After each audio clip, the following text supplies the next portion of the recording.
Salam Guru Penggerak.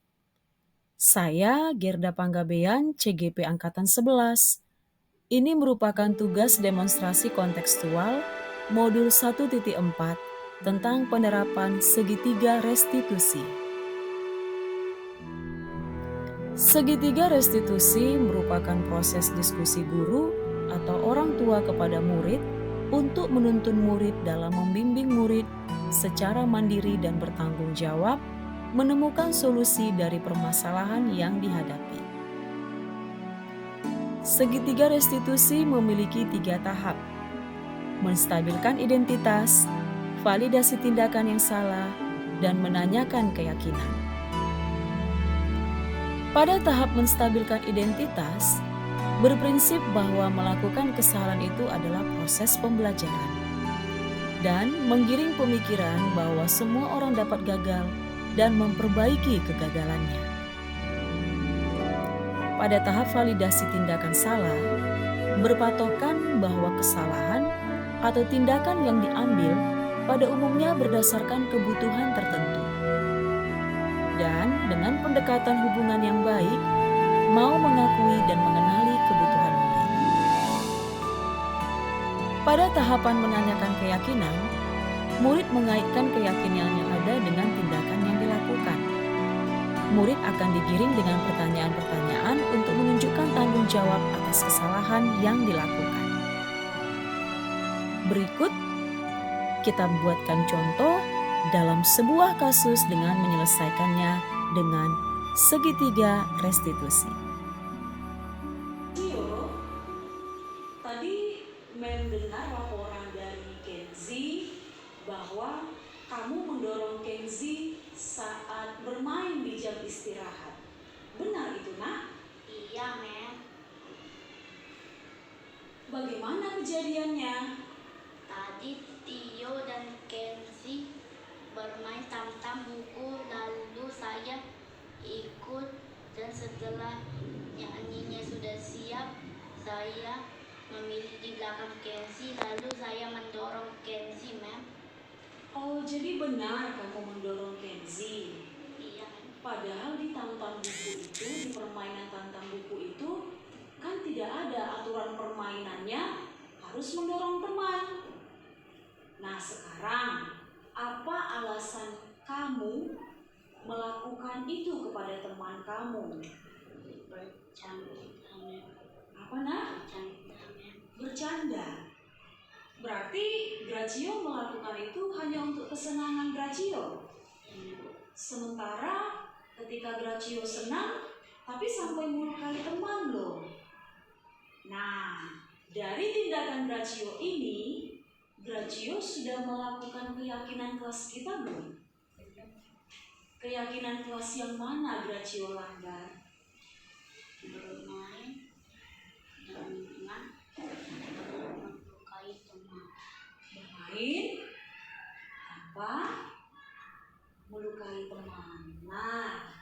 Nah kalau begitu, Gracio berarti melanggar peraturan keyakinan kelas kita kan? Iya, Mem. Sekarang, apa yang harus Gracio lakukan ketika bermain dengan teman? Berhati-hati dengan biar tidak melukai teman. Gracio senang bermain dengan teman? Senang, Mem. Perlu Gracio bermain? Mem. Maka kalau begitu bermainnya harus Berhati-hati. berhati-hati ya. Baik, lain kali tidak diulangi ya Gracio, Iya, Mem. karena itu tidak baik. Sekarang kamu boleh kembali ke kelas bermain dengan temannya ya.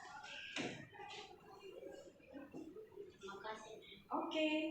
Saya sangat senang berbicara dengan Mem Gerda karena diingatkan bermain bersama teman, berhati-hati. Edelin, mendengar tadi dari arah bangku kalian ada suara pukulan meja dan teriakan. Dan kata teman-teman, itu kamu, Nak. Iya, Mem. Itu saya lakukan karena kesal. Kenapa kesal, Edelin? Karena Filbert selalu mengganggu saya dan ejekin saya, Mem. Apa yang kamu lakukan kepada Filbert? Saya teriak dan memukul meja, Mem. Kamu teriak dan memukul meja. Mem yakin ketika kamu memukul meja dan teriak, pasti kamu punya alasan kenapa kamu melakukan itu, nak. Karena kalau saya tidak memberi jawaban kepada Filbert akan mengganggu saya dan ejekin saya. Oh begitu, wajar kamu kesal dan marah. Mem seandainya juga diperlakukan seperti itu, pasti melakukan hal yang sama. Sekarang Edelin tahu bahwa Edelin sudah melakukan keyakinan kelas kita atau belum? Belum, Mem. Belum. Kira-kira keyakinan kelas kita yang mana Edelin sudah langgar? Menghormati teman, Mem. Menghormati teman. Edelin perlu nggak punya teman? Perlu, Mem. Edelin perlu nggak menghormati teman? Perlu, Mem. Nah, ketika Edelin kesal, marah karena kelakuan temannya Edelin, apa yang harus Edelin lakukan? Lebih sabar, Mem. Lebih sabar. Dan satu lagi, Edelin tidak boleh memendam. Ketika diejek, ketika pekerjaannya dicontek oleh teman, Edelin harus melaporkan kepada Bapak Ibu guru. Ya, Nak ya? Baik, sekarang silakan Edelin kembali ke kelas. Tapi tidak boleh melakukan itu lagi ya, Nak ya. Ingat bersabar. Senang berbicara dengan guru karena diingatkan untuk lebih bersabar. Kalau teman saya ada membuat saya marah atau Terima kasih, semoga bermanfaat.